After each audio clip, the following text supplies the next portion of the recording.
বলছেন ঈদ পরবর্তীতে আমাদের যে প্রোগ্রাম হওয়ার কথা ছিল, সংবাদ সম্মেলন হওয়ার কথা ছিল, দাবি দেওয়া নিয়ে কারোই কোনো মন্তব্য নেই। আসলে সব নেতারাই চুপ হয়ে আছে। তার একটাই কারণ, কারণ একটা সংবাদ সম্মেলন করতে গেলে, একটা সাংবাদিক সম্মেলন করতে গেলেও একটা হল ভাড়া করতে, আমাদের জাতীয় প্রেস ক্লাবে একটা হল ভাড়া করতে ন্যূনতম লাগে 15,000 টাকা। একটা ব্যানার করতে লাগে কমপক্ষে 1,500-2,000 টাকা। তারপরে সাউন্ড সিস্টেম আছে, টুকিটাকি আরো কিছু আছে, নাস্তা পানি আছে, আরো অনেক জিনিসপত্র আছে। সব মিলিয়ে প্রায় 25-30 হাজার টাকা খরচ হয়ে যায় একটা সাংবাদিক সম্মেলন করার জন্য।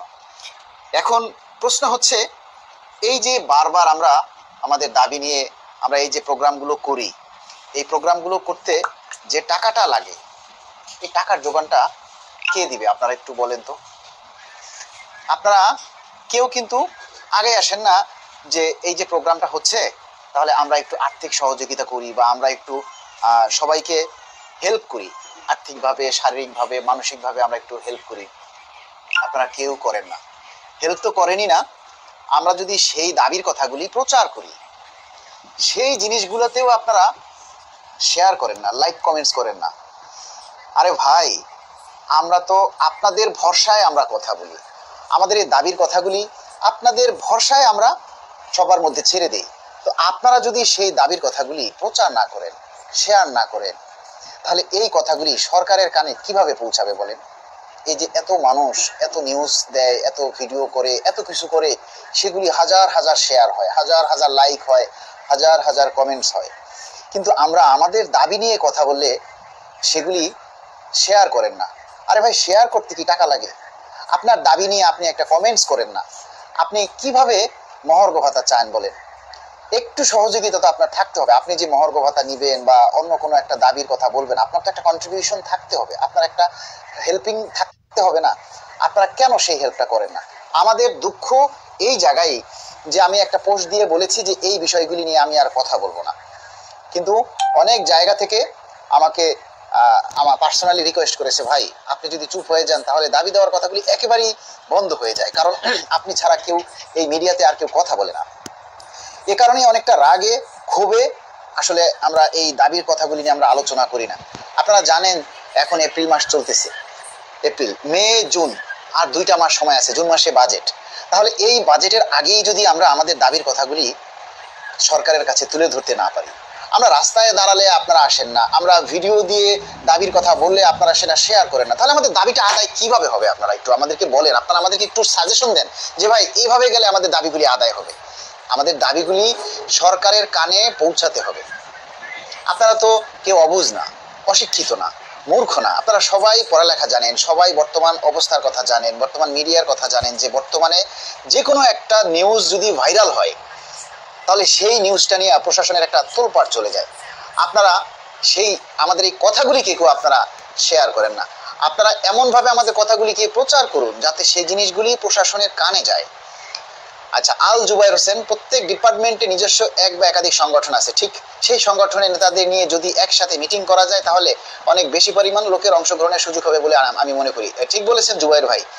আমরা একটা বিজ্ঞপ্তি দিয়েছি, আজকে শুক্রবার, আগামীকাল অর্থাৎ 12 তারিখ বিকাল 4টায় আমাদের এই দাবি আদায় ঐক্য পরিষদের ঈদ পরবর্তী আমাদের যে কর্মসূচি, মানে একটা সভা রয়েছে, সেই সভায়, এটা হচ্ছে আগারগাঁও সমাজসেবা অধিদপ্তরের কর্মচারী ইউনিয়নের যে সমিতি রয়েছে, সেখানে এই সভাটা অনুষ্ঠিত হবে। সেখান থেকেই আমরা আবার পরবর্তী কর্মসূচি কিভাবে দেয়া যায়, কিভাবে আগানো যায়, এটা নিয়ে আমরা বিভিন্ন নেতৃবৃন্দের সাথে আলোচনা করব। এটা আমরা এই নোটিশটা, সভাটা আমি আমার পেজে প্রচার করেছি, পেজে দিয়েছি।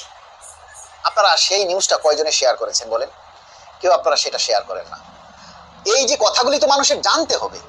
আগামীকালকে একটা সভা হচ্ছে, এই জিনিসগুলি তো আপনাদেরকে বুঝতে হবে, জানতে হবে, সবাইকে জানাতে হবে। তা আপনারা যদি সেটা শেয়ার না করেন, ভাই আপনারা একটা শেয়ার, লাইক দিয়ে, কমেন্টস করে যদি আমাদেরকে একটু সহযোগিতা না করেন, তাহলে তো আমরা কথা বলার ভাই উৎসাহ পাচ্ছি না, আমরা তো আগ্রহ হারিয়ে ফেলছি।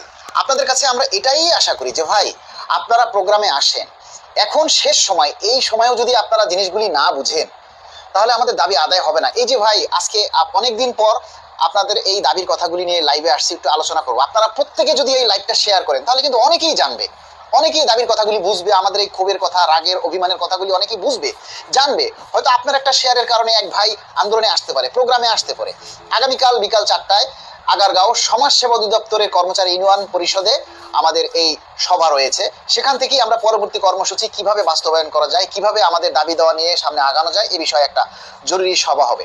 তো আপনারা যে যেখানে আছেন, যে যেখান থেকে পারেন, আপনারা আগামীকালকের এই সভায় যোগ দিবেন। এই লাইভটা আপনারা সবাই একটু শেয়ার করুন না। আমি তো দেখছি না যে আপনারা কেউ শেয়ার করছেন, কারণ শেয়ার করলে তাদের সামনে একটা চিহ্ন ওঠে যে শেয়ার করা হয়েছে, তাদের মাথায় একটা চিহ্ন ওঠে।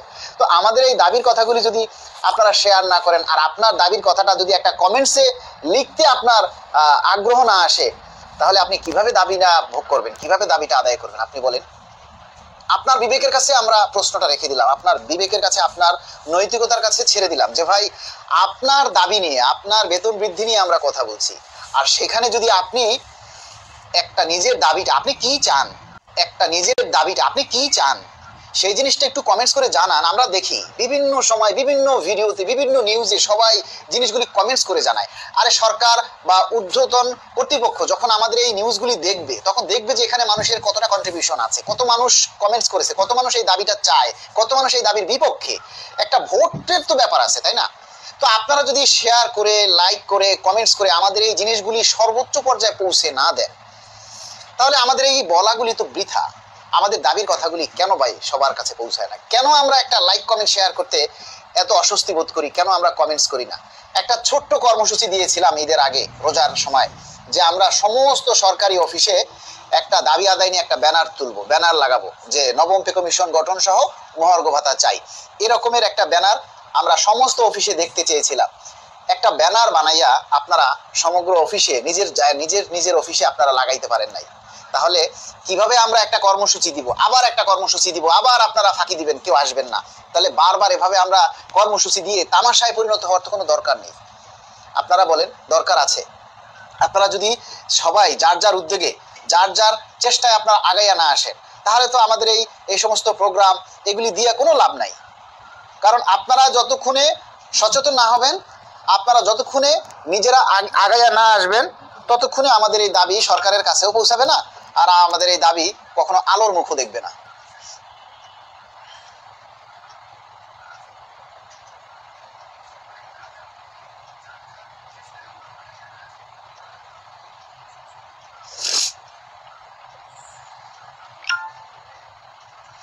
ভাই, নতুন কোনো কর্মসূচি কি আছে? নতুন কর্মসূচির জন্য আগামীকাল বিকাল 4টায় সমাজসেবা অধিদপ্তর আগারগাঁওয়ের সমাজসেবা কার্যালয়ে, কর্মচারী ইউনিয়ন কার্যালয়ে আমাদের একটা জরুরি সভা আছে। সেখানে কালকে সিদ্ধান্ত হবে কিভাবে আমরা কর্মসূচি দিব।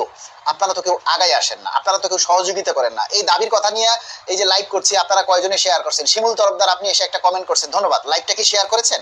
আফিয়া ফারজানা লিখেছেন রাইটস, মানে ঠিক আছে, লাইভটা কি শেয়ার করেছেন? তাহলে আমাদের এই কথাগুলি মানুষের কানে পৌঁছাবে কেমনে? মানুষ তো ঠান্ডা হয়ে গেছে, মানুষ তো নীরব হয়ে গেছে। দাবির কথা নিয়ে এখন আর কারো কোনো সারা শব্দ নেই। তা আপনারা একটু শেয়ার করে আবার সবাইকে একটু জাগ্রত করুন। সবার মধ্যে আবার সেই ঐক্যবদ্ধতা সৃষ্টি করার জন্য আপনারা সবাই একটু এগিয়ে আসুন না। সবাই একটু আমরা হাত খুলে কাজ করি, একটু লাইক কমেন্ট শেয়ার করি। আমাদের এই দাবিগুলি ভিডিওগুলিতে প্রচারের জন্য আপনারা সবাই একটু এগিয়ে আসেন না ভাই?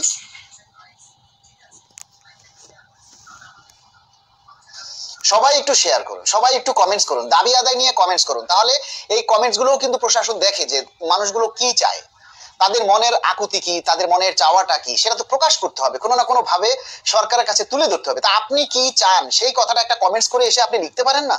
এতটুকু সহযোগিতা কি আপনারা করতে পারছেন না?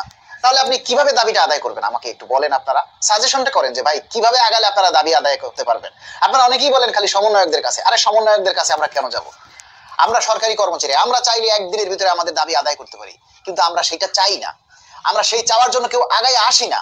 একটা কর্মসূচি দিলে যদি ঢাকা শহরের সকল সরকারি কর্মচারীরা আগায় আসে, নেমে আসে, তাহলে কিন্তু সবকিছু তোলপাড় হয়ে যায়, কিন্তু আপনারা সেটা করেন না। ছোট একটা কর্মসূচি দিলে আপনারা আগায় আসেন না।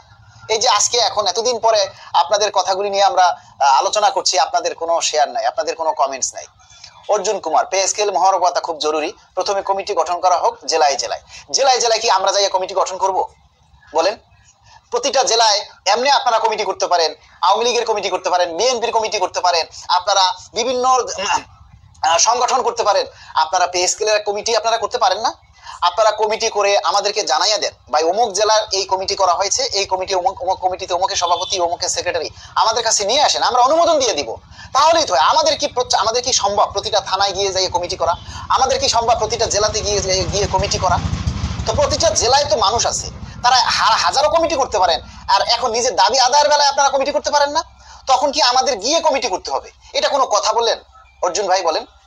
আপনারা কমিটি করেন, আপনারা কমিটি করে জানাইয়া দেন যে আমাদের কমিটি অমুক জায়গার অমুক কমিটিতে অমুকে প্রেসিডেন্ট অমুকে সেক্রেটারি, ভাই প্রোগ্রাম হলে আমাদেরকে ইনফর্ম করেন। আমরা একটা নোটিশ করি, সারা বাংলাদেশের সকল পেশাজীবী সংগঠন সকল কর্মচারীদেরকে জানানো হলো অমুক তারিখ অমুক প্রোগ্রাম। আপনারা সেটা দেখে সবাই নিজের উদ্যোগে চলে আসবেন। আমরা কয়টা সংগঠনকে বলবো বলেন? কয়টা জেলায় কমিটি দিব? আর কয়জনকে আমরা ইনফর্ম করব? জনে জনে ফোন দিয়ে জনে জনে বলে কি ডাকা সম্ভব? আমরা এই যে দাবির কথা বলছি, আপনি তুলে ধরুন, শেয়ার করুন, তাহলেই তো সবাই জানবে। সবাই সবাইকে ডাকুন, সবাই সবাইকে ইনভাইট করুন, তাহলেই তো সবাই চলে আসবে। আমাদের একার পক্ষে তো সবকিছু করা সম্ভব না ভাই। আপনারা যদি আগাইয়া না আসেন, আপনারা যদি চেষ্টা না করেন, তাহলে কেমনে হবে? আমার চলা খুব কষ্ট হচ্ছে ভাই, কষ্ট তো হওয়ারই কথা, কিন্তু কষ্ট হচ্ছে। কষ্ট হলে আপনারা করছেন কি বলেন? কি করছেন কামরুজ্জামান মোল্লা? বলেন কি কষ্ট হলে সেই কষ্ট দূর করার জন্য আপনার চেষ্টাটা কি? আজকের এই লাইভটা সবাই শেয়ার করুন। সবাইকে বলবো এখন থেকে আমরা দাবি আদায় নিয়ে যে ভিডিও দিব, যে পোস্ট করব, যে কথাগুলি লিখবো, যা বলবো সবগুলি আপনারা ভাই শেয়ার করবেন। নিজের আইডি থেকে শেয়ার করবেন, নিজের পেজ থেকে শেয়ার করবেন, বিভিন্ন গ্রুপে শেয়ার করবেন, দাবি আদায়ের গ্রুপে শেয়ার করবেন, যাতে অনেক বেশি আমাদের দাবির কথাগুলি উচ্চ মহল পর্যায়ে পৌঁছে যায়। যত বেশি আমাদের দাবির কথাগুলি ভিউ হবে, যত বেশি মানুষ দাবির কথাগুলি নিয়ে কমেন্টস করবে যে আমরা পে স্কেল চাই, মহার্ঘ ভাতা চাই, রেশন চাই, এটা চাই ওটা চাই, এই কথাগুলি নিয়ে আপনারা মতামত দিন, আপনারা কমেন্টস করুন। এই জিনিসগুলি নিয়ে যত আপনারা কমেন্টস করবেন, যত বেশি প্রচার করবেন, তত আমাদের লাভ, তত সরকারের কানে পৌঁছাবে।